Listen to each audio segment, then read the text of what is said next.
En los anales sagrados, la historia de Israel se teje con hilos de fe, conflicto y la mano inescrutable de la providencia divina.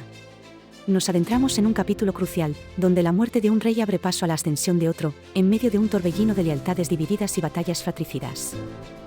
David, el ungido de Dios, se encontraba en Ziklag, recuperándose de una incursión amalequita, cuando un mensajero llegó con noticias devastadoras. Su vestimenta rasgada y la tierra sobre su cabeza anunciaban una calamidad que cambiaría el curso de la nación. El joven, proveniente del campamento de Saúl, relató la derrota de Israel en el monte Gilboa y la muerte del rey Saúl y su hijo Jonatán. Con voz temblorosa, describió cómo Saúl, herido de muerte, le había pedido que acabara con su vida para no caer en manos de los incircuncisos. El amalequita, creyendo traer buenas nuevas a David, presentó la corona real y el brazalete de Saúl como prueba de su acción. Su relato, sin embargo, sellaría su propio destino ante la justicia de David. Al escuchar estas palabras, David y todos los hombres que estaban con él rasgaron sus vestiduras en señal de profundo dolor. Lloraron, ayunaron y lamentaron amargamente por Saúl, por Jonatán y por el pueblo de Israel, que había caído a espada. David, con una autoridad que emanaba de su corazón justo, confrontó al amalequita. ¿Cómo no temiste extender tu mano para destruir al ungido de Jehová?, le preguntó. Sin vacilar, David ordenó su ejecución, pues el hombre había testificado contra sí mismo al confesar haber matado al rey. En medio de su duelo, David compuso un lamento conmovedor, conocido como el Canto del Arco, en honor a Saúl y Jonatán. Sus palabras resonaron con la grandeza de dos héroes caídos, lamentando la pérdida de los valientes de Israel. «Oh, Israel, tus valientes yacen muertos sobre tus alturas», clamó David, expresando su profundo amor por Jonatán, un amor que superaba el de las mujeres. Este lamento se convirtió en un testimonio perdurable de su nobleza y su respeto por el ungido de Dios, a pesar de las adversidades pasadas. Tras el luto, David buscó la dirección divina, como era su costumbre en cada paso importante. Inquirió al Señor: ¿subiré a alguna de las ciudades de Judá? Y el Señor le respondió: sube a Hebrón. Obediente a la voz de Dios, David partió hacia Hebrón, llevando consigo a sus dos esposas, Ahinoam y Abigail, y a todos sus hombres con sus familias. Se establecieron en las ciudades de Hebrón, preparando el terreno para el siguiente capítulo de su destino. Fue allí, en Hebrón, donde los hombres de Judá se congregaron y ungieron a David como su rey. Este acto marcó el inicio de su reinado sobre su propia tribu, un paso fundamental en el cumplimiento de la promesa divina. David, mostrando su sabiduría y gratitud, envió mensajeros a los hombres de Jabes de Galaad. Les bendijo por haber sepultado a Saúl, su señor, y les prometió su favor, invitándolos a unirse a su causa. Mientras tanto, Abner, el general del ejército de Saúl, tomó a Isboset, hijo de Saúl, y lo llevó a Mahanaim. Allí lo proclamó rey sobre Galaad, Aser, Jezreel, Efraín, Benjamín y todo Israel, excepto Judá. Este acto de Abner estableció una clara división en el reino. Dos casas, la de David y la de Saúl, se alzaban ahora en oposición, sentando las bases para un conflicto civil que desgarraría a la nación. La tensión entre las dos casas no tardó en estallar en un enfrentamiento abierto. Abner, con los siervos de Isboset, y Joab, con los siervos de David, se encontraron junto al estanque de Gabaón. Abner propuso un desafío: que se levanten los jóvenes y contiendan delante de nosotros. 12 hombres de Benjamín, del lado de Isboset, y 12 de los siervos de David se levantaron para un combate singular. El encuentro se tornó brutal y sangriento. Cada hombre tomó a su adversario por la cabeza y le clavó la espada en el costado, cayendo todos muertos a la vez. El lugar fue llamado el Catazurim, el campo de los cuchillos. Tras este trágico inicio, la batalla se desató con furia. Los hombres de David prevalecieron sobre los de Abner, demostrando la creciente fuerza del rey de Judá. En la persecución, Asael, hermano de Joab, era veloz como una gacela del campo. Persiguió a Abner sin desviarse ni a la derecha ni a la izquierda, decidido a alcanzarlo. Abner, reconociendo a Asael, le advirtió: apártate de mí. ¿Por qué he de herirte y derribarte al suelo? ¿Cómo podría entonces mirar a tu hermano Joab a la cara? Pero Asael se negó a desistir. Finalmente, Abner, en un acto de defensa propia, lo hirió con la parte trasera de su lanza, atravesándolo por el vientre. Asael cayó muerto en el acto, y todos los que llegaban al lugar se detenían ante su cuerpo. La persecución continuó hasta la puesta del sol, con los hombres de Abner huyendo hacia Mahanaim. Abner, desde la cima de una colina, clamó a Joab: ¿ha de devorar la espada para siempre? ¿No sabes que al final habrá amargura? ¿Hasta cuándo no dirás al pueblo que deje de perseguir a sus hermanos? Joab, escuchando el ruego de Abner, ordenó que la trompeta sonara, y todo el pueblo se detuvo. Así cesó la persecución, pero la semilla de la venganza personal había sido sembrada en el corazón de Joab.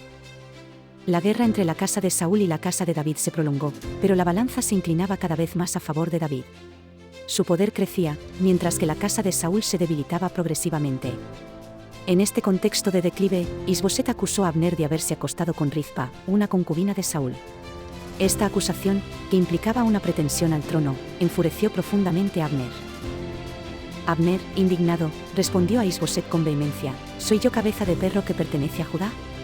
Hoy he mostrado lealtad a la casa de tu padre Saúl, a sus hermanos y a sus amigos, y no te he entregado en manos de David.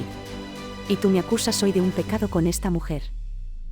Juró entonces Abner: así me haga Dios y aún me añada, si no hago con David conforme a lo que Jehová juró a David, de transferir el reino de la casa de Saúl y de establecer el trono de David sobre Israel y sobre Judá, desde Dan hasta Berseba.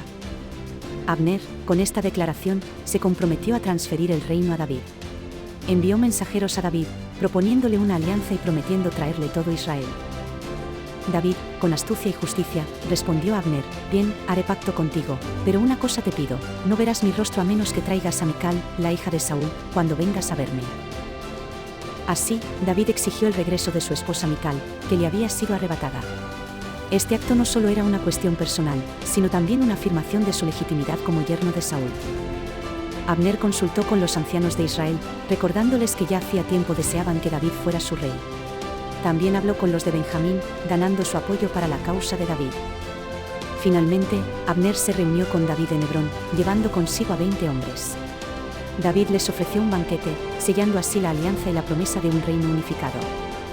Mientras Abner y David celebraban su acuerdo, Joab regresó de una incursión, trayendo consigo un gran botín. Al enterarse de la visita de Abner, Joab se enfureció. Joab confrontó a David, acusándolo de ingenuidad: ¿qué has hecho? ¿Por qué has dejado ir a Abner? ¿No sabes que vino para engañarte y para conocer tus idas y venidas, y todo lo que haces? Sin el conocimiento de David, Joab envió mensajeros tras Abner, quienes lo hicieron regresar de la cisterna de Sira. Cuando Abner volvió a Hebrón, Joab lo llevó aparte a la puerta de la ciudad, como para hablarle en secreto. Allí, Joab, impulsado por la venganza por la muerte de su hermano Asael, apuñaló a Abner en el vientre, y éste murió. Este acto traicionero manchó la paz recién establecida y sumió a David en una profunda consternación. David, al enterarse del asesinato, declaró públicamente su inocencia y la de su reino. Inocente soy yo y mi reino para siempre, delante de Jehová, de la sangre de Abner, hijo de Ner, proclamó. Con voz firme, David maldijo a Joab y a su casa por el asesinato de Abner.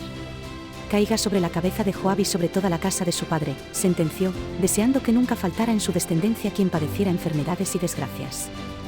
David ordenó a Joab y a todo el pueblo que rasgaran sus vestiduras, se ciñeran cilicio y lamentaran por Abner. Él mismo caminó detrás del féretro, mostrando su profundo dolor y respeto por el general caído. El rey compuso un lamento por Abner, expresando su pesar por la muerte de un hombre tan valiente y noble.